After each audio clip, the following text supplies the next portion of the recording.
Hello everyone, நம்ம இந்த வீடியோவில் ப்ராப்ளம் பார்க்க போகிறோம். இந்த ப்ராப்ளமில் ஒரு ஸ்பெசிஃபிக் ப்ரொவிஷன் பார்க்க போகிறோம்.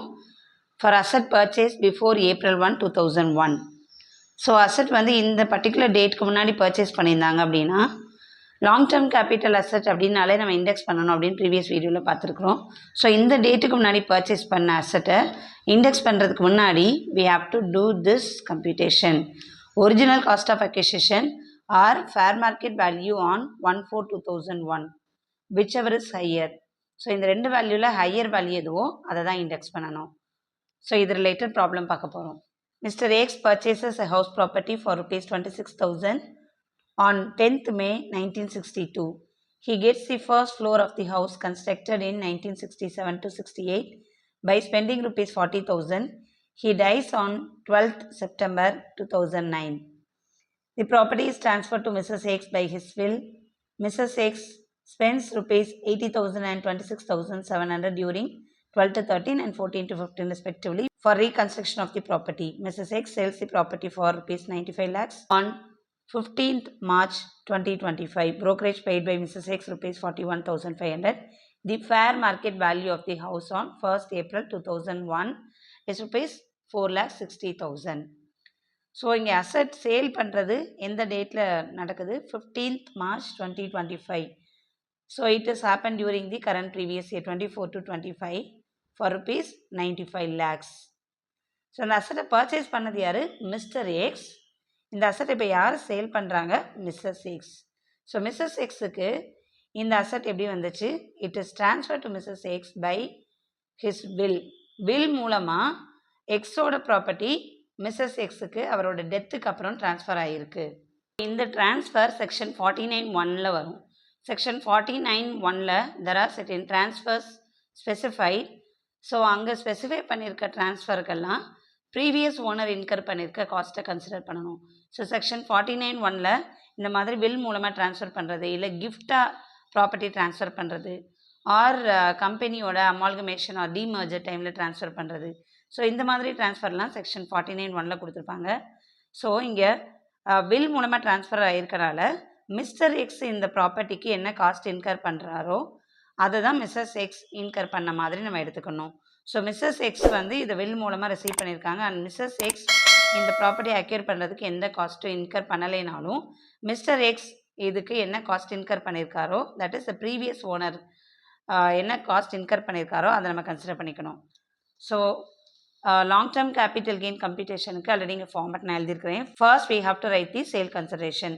சேல் கன்சிடரேஷன் இங்கே இருக்குது 95 lakhs. ஸோ அந்த 95 lakhs நம்ம எழுதிக்கலாம்.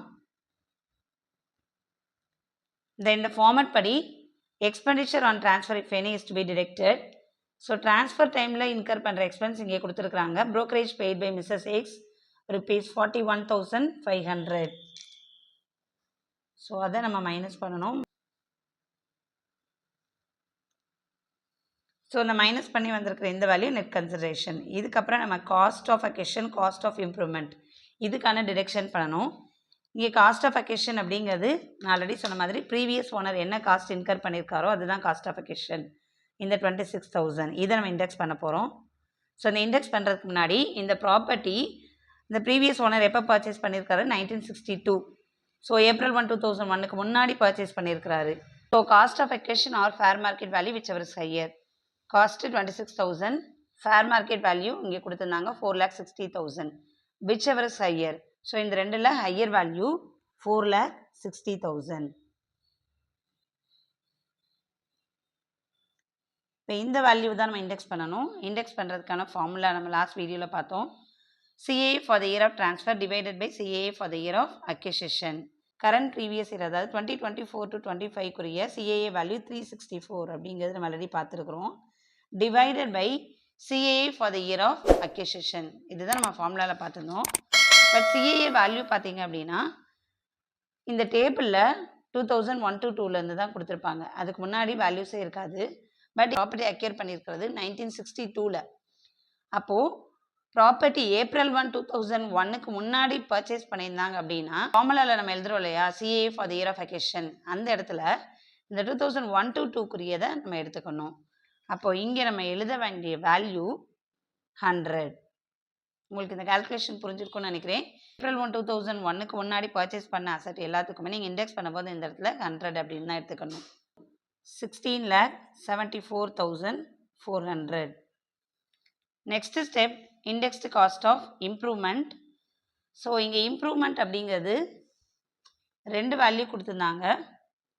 Mrs. X spends rupees 80,000 and rupees 26,700 during 12 to 13 and 14 to 15 respectively for reconstruction of the property. So reconstruction அப்படிங்கிறது இங்கே இம்ப்ரூவ்மெண்ட் அப்படிங்கிறதுக்குள்ள வரும். ஸோ 12 to 13ல நடந்த இம்ப்ரூவ்மெண்ட்டுக்குரிய காஸ்ட் 80,000.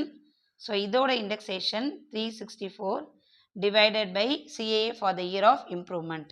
இங்கே இம்ப்ரூவ்மெண்ட் நடந்திருக்கிறது 12 to 13. ஸோ 12 to 13க்கான CAA வேல்யூ 200. இந்த டேபிள் படி 12 to 13க்கான CAA value 200. 1,45,600. And another improvement cost 14 to 15 26,700. So இதோட indexation 364 divided by CA for the year of improvement 240. இந்த டேபிள் படி இந்த 14 to 15 குரிய CA வேல்யூ 240.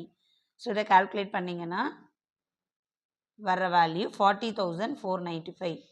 ஸோ இந்த 3 வேல்யூவோட டோட்டல் 18,60,495. ஸோ இதை நெட் கன்சிடரேஷன்லேருந்து நம்ம மைனஸ் பண்ணணும். கன்சிடரேஷன் நம்ம எழுதியிருக்கிறோம் 94,58,500. அதுலேருந்து இந்த டோட்டலை இப்போ நம்ம மைனஸ் பண்ண போகிறோம். ஸோ மைனஸ் பண்ணோன்னா we are getting 75,98,005 rupees. Taxable long term capital gain. இங்கே நம்மளுக்கு பாசிட்டிவ் ஃபிகர் வந்திருக்கிறதுனால இதை கெயின்னு சொல்கிறோம். இப்போ இதுவே இந்த இடத்துல நெகட்டிவ் ஃபிகர் வந்துச்சு அப்படின்னா இதை நம்ம கேபிட்டல் லாஸ்ன்னு சொல்லணும். ஸோ இந்த வீடியோவில் பார்த்த ப்ராப்ளம் உங்களுக்கு கிளியராக புரிஞ்சிருக்கும்னு நினைக்கிறேன். Thank you for listening.